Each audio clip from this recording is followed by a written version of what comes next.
Hello, friends. Today I'm going to do something a little different. Although I am going to recommend a few books, I'm principally going to be talking about my own experience of founding Wicca-based temple groups and what things I learned that were positive and negative about the whole process, in the hopes of encouraging you and some friends to get together and do it. To begin with, a temple is a group of people offering religious services to a larger community. It's not a private group. It's not a coven or a moon circle or a ritual group. It also provides regular community services. So it's not a festival or a series of one-off workshops or any of the other, often quite valuable, but very limited services to the pagan community. A temple is explicitly interested in reaching out to people who may not yet be committed Wiccans or pagans, providing religious education and community to them, and encouraging them to deepen their spiritual exploration as part of a community rather than as individuals. So, let's start with the the obvious things. How do you go about doing it? First of all, it's a group. It's a group, but it generally has one or two people who initially feel the call, who feel that the community where they live really would benefit from a public community group, one that was accessible to anyone who showed up and behaved themselves, that did ritual work regularly, and that may provide other services to the community in addition, typically Wicca 101 classes and other general educational work. A temple does not necessarily provide training towards initiation, although many temples emerge out of the outer court work of covens, which do provide training for clergy and training towards initiation. So to begin with, one or two people feel the call. They feel very strongly that that this needs to exist. Now, you can't do a temple, you can't do a group with one or two people. So the initial concern of these people who feel the call is to gather enough people around them to make it happen. And that doesn't have to be a very large group of people. In order to rent premises that are accessible and available to the public, generally costs maybe a couple of $100 a pop. So you're looking at needing 5 to 10 people willing to cough up to cover the rent and the other expenses for the first little while. Donations will, of course, cover these expenses after the group gets up and running, but you'll initially need for somewhere between 5 and 10 people. Aim towards 10 people to make it happen. That's not a really large group of people, but you need this group of people to be committed to the project for the medium to long term, to be willing to say that they will be involved in the project for at least a year. Much more than that, people's lives change. They come and they go, but after a year, the temple should be viable, and will be generating leadership out of the membership as part of the natural course of doing things. So this initial group of 5 to 10 people, they will be the governing body, the board of directors, or the temple elders, or whatever you want to call your governing body, until there's enough of an active membership to elect a new governing body in a year or two. They will be expected to learn the ritual, to help produce the rituals, to do the work of setting up the temple space, calling the directions, doing basic ritual practice, and so on. 1 or 2 people will be, or should be, designated as the spiritual leaders of the group. Not in the sense of being dictators or anything, but in the sense of being the people who are the most knowledgeable and the most capable in composing and performing ritual, and in doing the educational work, or whatever other work the temple membership thinks is important. Typically, it's a good idea to always have at least 2. And when the temple gets larger, having more is also very helpful.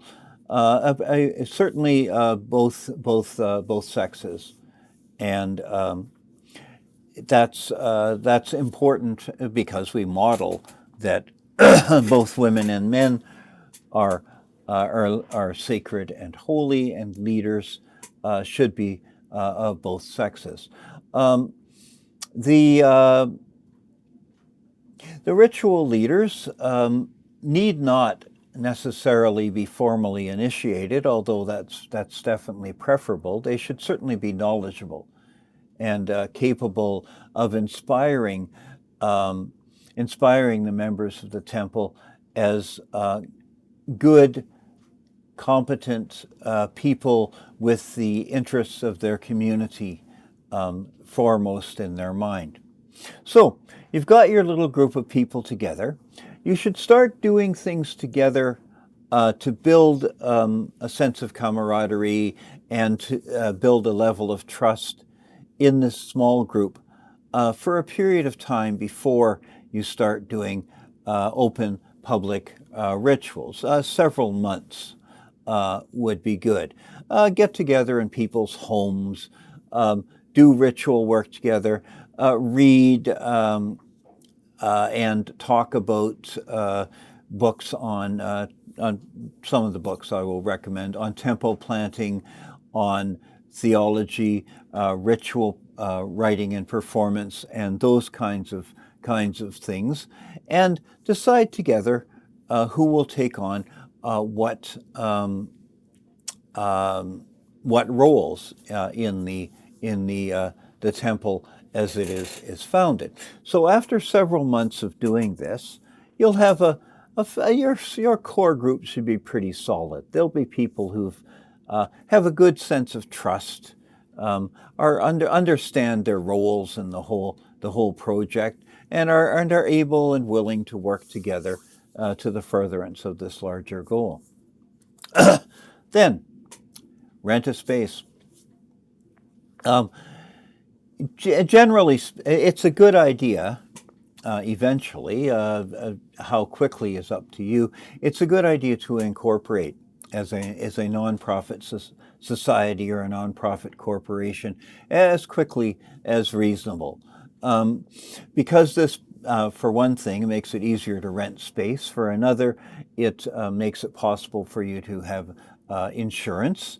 It also makes it if something happens, if someone should injure themselves or whatever, the corporation gets sued, not the individual priestess, priest, or your governing body. So being incorporated is a valuable legal structure and framework. It also ensures that the leadership of your group is responsible to the membership. You don't have the problem of an all-knowing high priestess or high priest who simply acts arbitrarily if they're bound by a set of bylaws and a governing body that's elected by the members. So it's valuable to set this up as quickly as possible. You can also have a bank account and other, very practical stuff. Setting up a nonprofit is generally quite easy. Here in Alberta, you take 3 people. Is it 3 or 5? 3 people, I think. Sign documents, send in, do a name search, send in the name, and you'll be an incorporated society within a month or so of starting the process.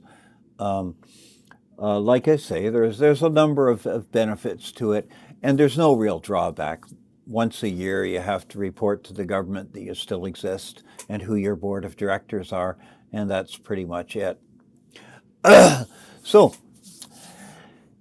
like I say, you've got your organization, you've got your bank account, you've rented a space. Rent a space, and then spread the word. There should be there should be some kind of community bulletin board, online discussion groups, Facebook groups, whatever. Spread the word through these things. Spread the word through all of your friends and acquaintances. Be prepared for a number of people to just show up and see what the heck is going on. The first time round. It's not likely that the people who show up the first time will all show up the second time. A lot of people will just show up out of curiosity. And in some cases, they'll show up just to make sure that, you're not trying to pull something over on them, depending on how fractious your local pagan community is. And most of them tend to be a little bit fractious. So it's really important that the first ritual performance be well rehearsed and well performed, that it is something that actually interests the people who are there. So write it ahead of time. Everybody practice it, and then perform it. Provide space for people to get together and chat afterwards. Have a potluck, bring some cookies and coffee, and everybody can sit around and chat for a little while afterwards and get to know one another.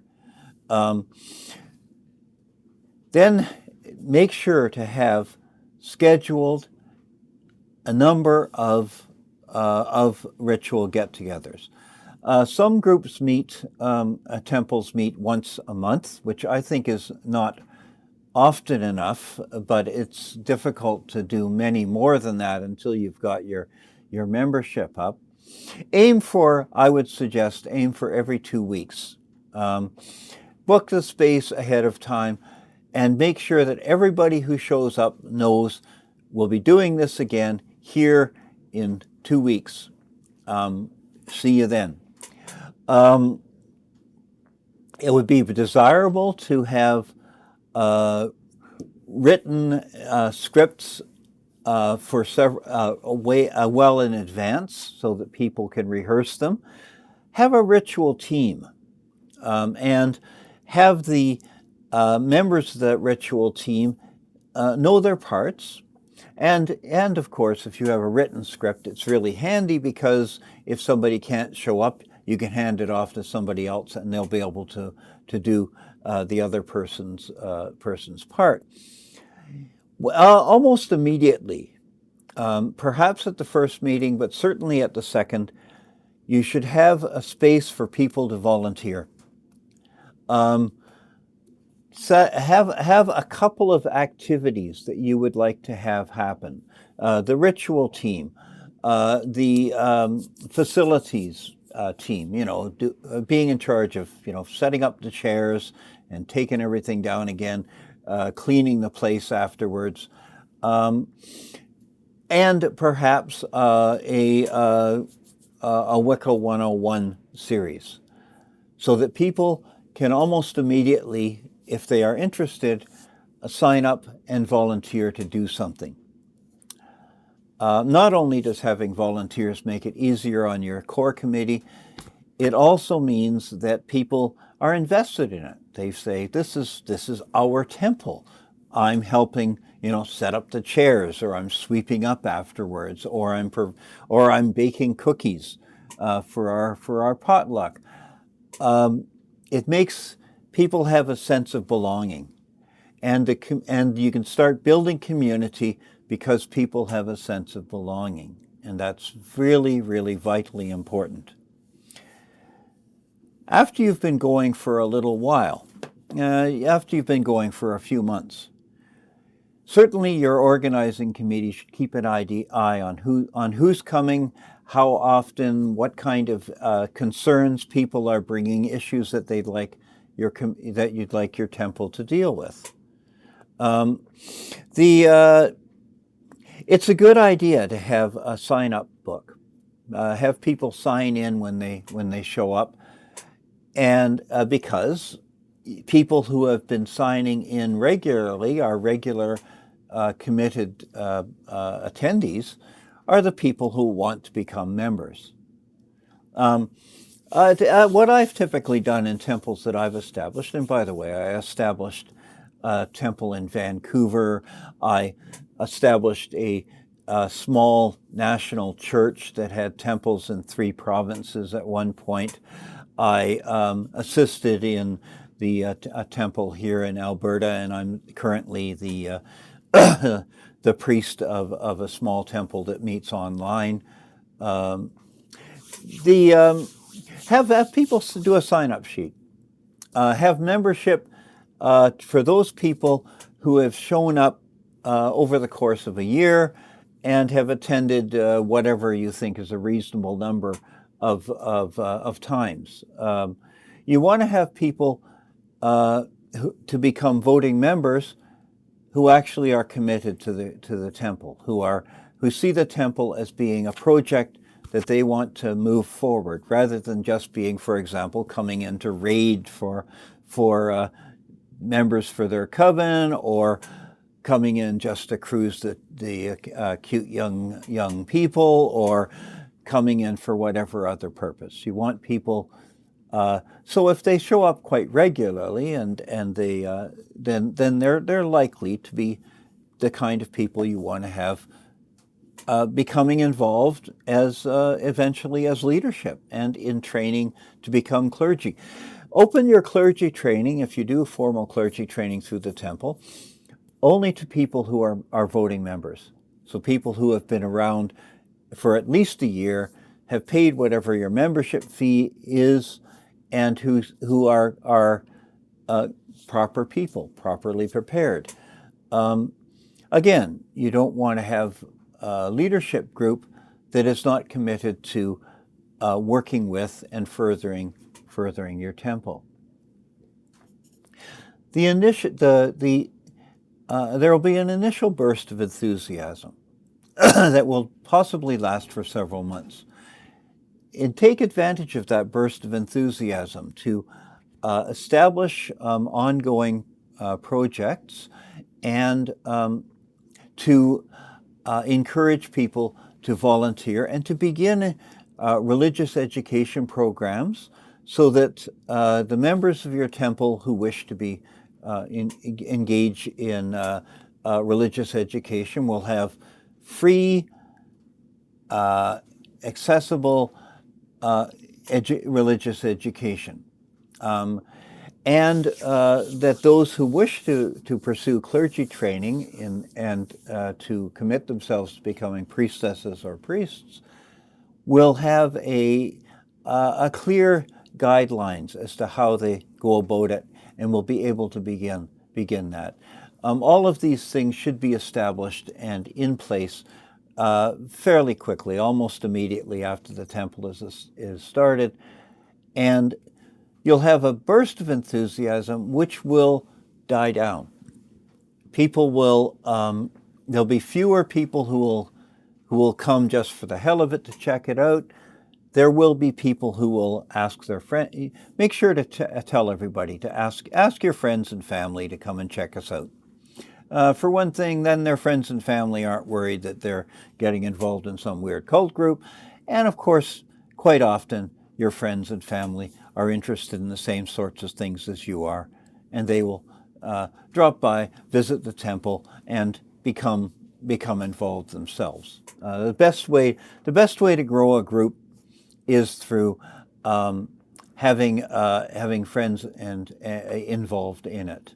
That's more likely to bring you to check it out than anything else that I can think of, than anything else. So, I have books. Hang on a sec, I got to grab one. Where did I put it? Oh.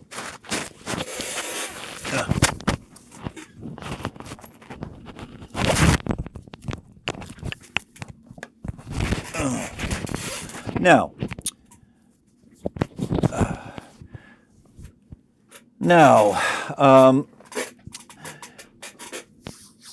although setting up a temple is not just a scholastic exercise, there are some very helpful resources in writing that I would recommend that people check out.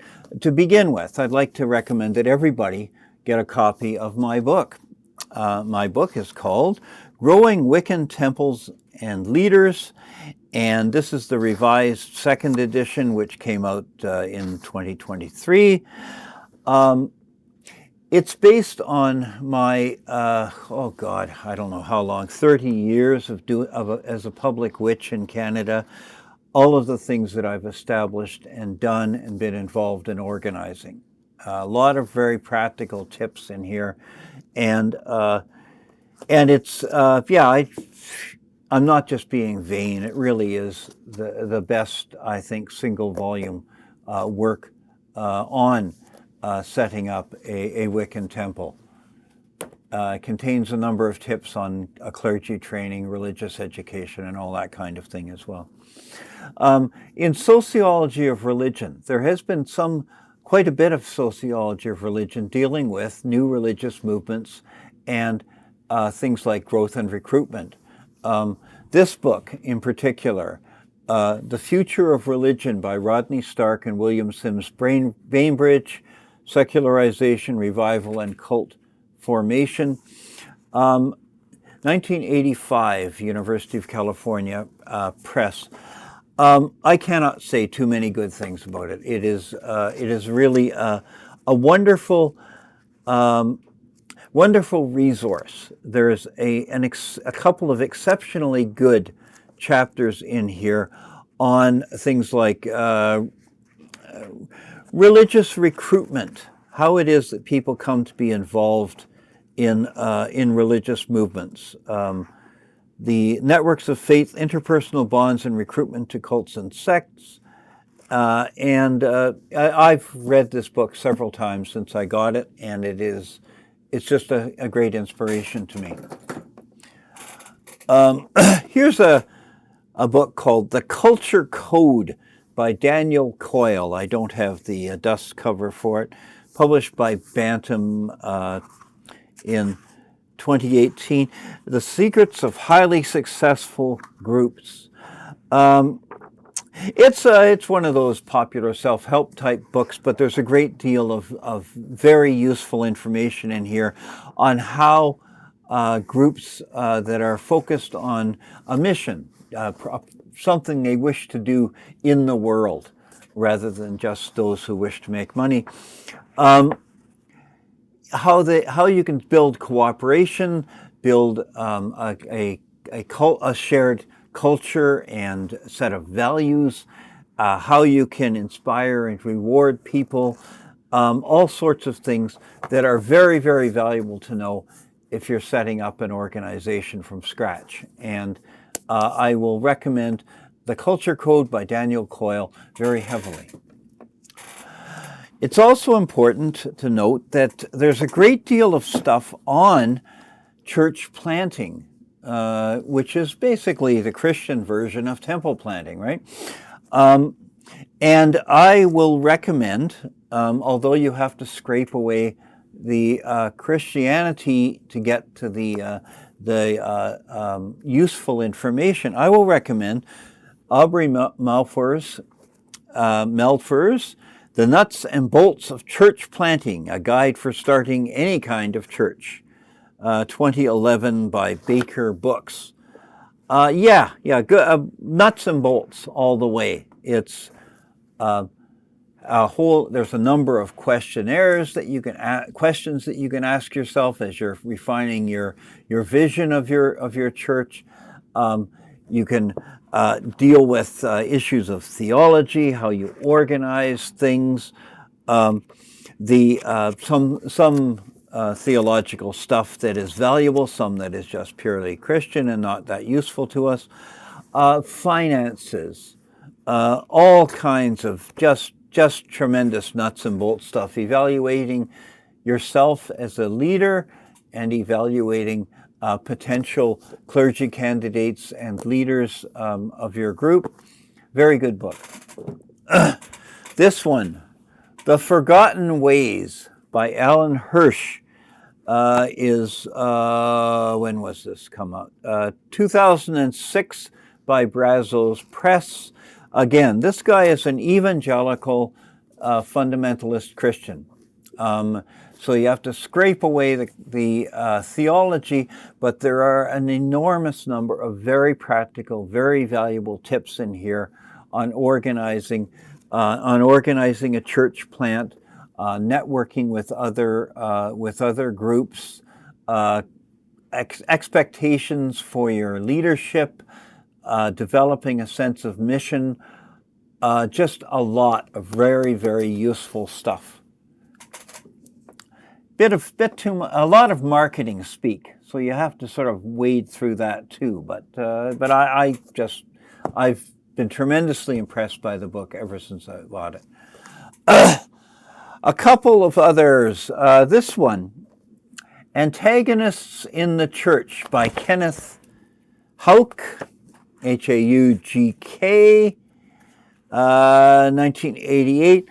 It's on how to identify and deal with destructive conflict inside your church.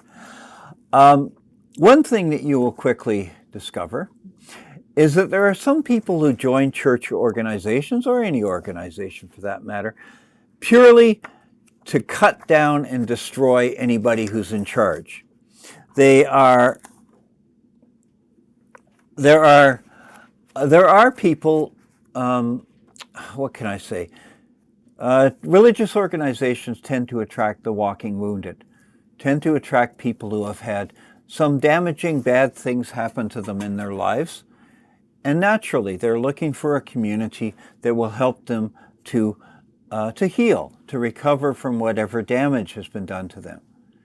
A lot of these people, of course, you help people out, they get better, and they become happy, useful, valuable people to have around. Some, on the other hand, simply want to cut it down and destroy it. And this is how to deal with those kinds of people. How to identify them, how to deal with them, and how to protect your organization from them. It's one of the standards. It's from Augsburg Press, a Lutheran publishing house. And according to Lutheran pastors that I know, it's one of the standards in their clergy training. This one, another useful nuts and bolts kind of thing. 12 Keys to an Effective Church by Kenan L. Callahan, Harper, San Francisco. When was this published? 1983. Again, it's just a nuts and bolts thing. How do you set up so that your church is effective? How do you plan for some nuts and bolts that we probably won't ever have to deal with, like parking. But also on things like how do you organize pastoral things. Visiting people when they're sick, or shut-ins, or just generally dropping in on the members of your church and developing caring human relationships with them, developing effective worship ceremonies, building leadership, how you as decision making inside your organization. Really a good set of tips. A lot of them are very valuable indeed.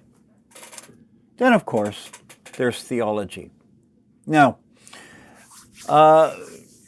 temple groups are by their nature not going to be covens, right? So some of the things that are really important in covens, like ecstatic trance work, a lot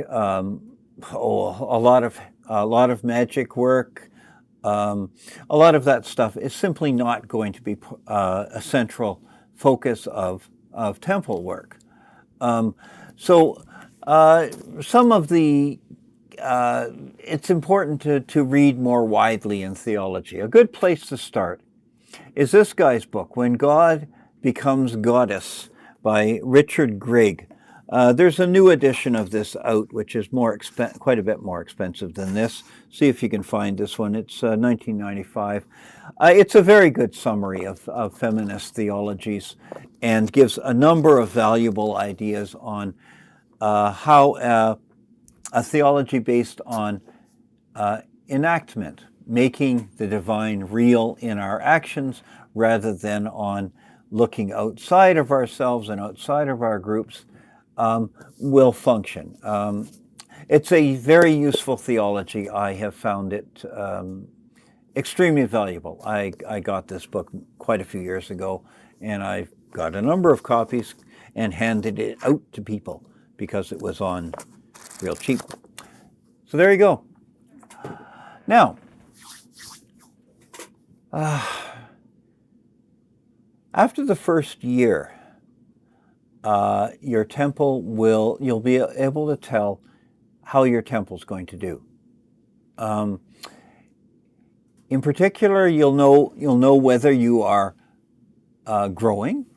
It's important, by the way, that you have a focus on growth, not that you go out to evangelize the world, but groups that don't grow tend to fairly quickly stagnate and then die, because a growing group is one that is serving its membership very well, so much so that they're interested in inviting friends and family to get involved, because their friends and family will benefit from it as well. So have a formal evaluation at some point. 6 months is a good place to have one, a year also, and see where you are. If your temple is growing, by that point, you should be able to have a formal annual general meeting. You'll have enough people who've been attending for a year that you can have an annual general meeting and elect a board of directors to take over from the initial group. Some of the initial group may want to stick around as.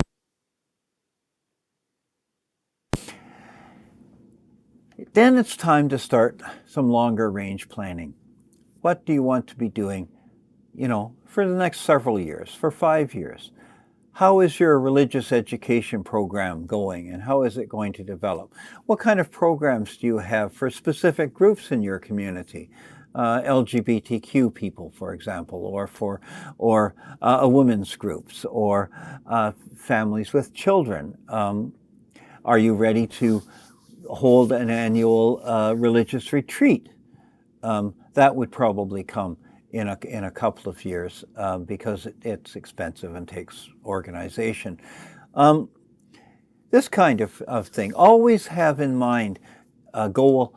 Aim for the future. Always be thinking, this temple is a valuable service to the community, but what will it be in the future, and how will the community change into the future? So I hope that this has been useful. I'd be delighted to talk with anybody who wants to try to get a temple going in their community, or particularly here in Edmonton. And drop me a note, and I'll talk to you later. Bye-bye now.